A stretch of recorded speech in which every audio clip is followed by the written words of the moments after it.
Okay, so for your task today, you're going to be exploring two different methods for eliminating parentheses. We're all used to using the distributive property to get rid of the parentheses, so that should not be unique. So when we multiply the 5 by the two terms inside, the parentheses go away. And then I'm just going to go ahead and continue to solve additive inverse property and the multiplicative inverse property, and x is equal to 1. So we all know how to use the distributive property, but sometimes you can use, instead of the distributive property, you could use the multiplicative inverse property.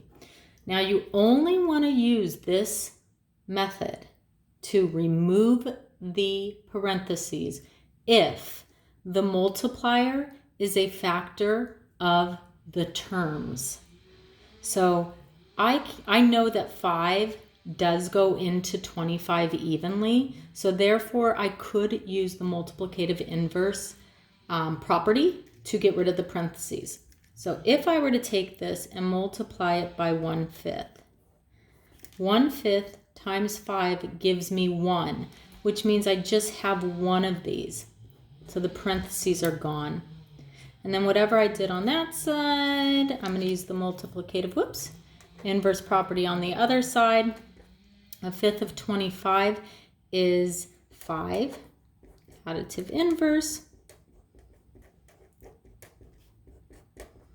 So I have the same solution. I just remove the parentheses in two different ways.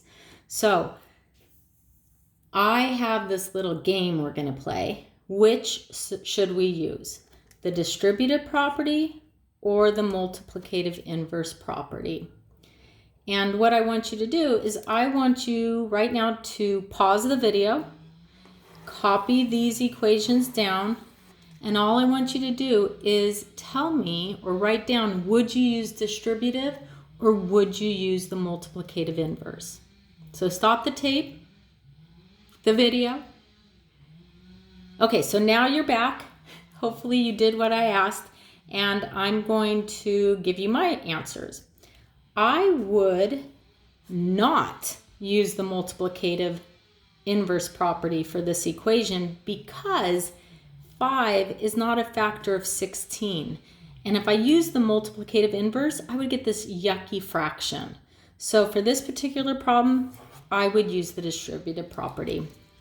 For this problem, I'm looking at my 3 and 21, and I could use the multiplicative inverse if I wanted, because 3 and 21 is a multiple of 3. If I multiplied both sides by 1/3, I would get a really nice solution or a nice equation, an easy one, no fractions.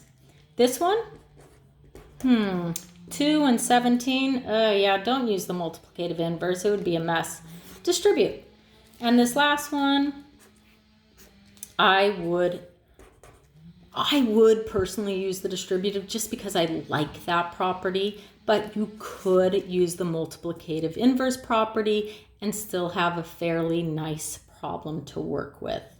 So good luck with your task. Just read carefully, follow the directions, and you'll do just fine.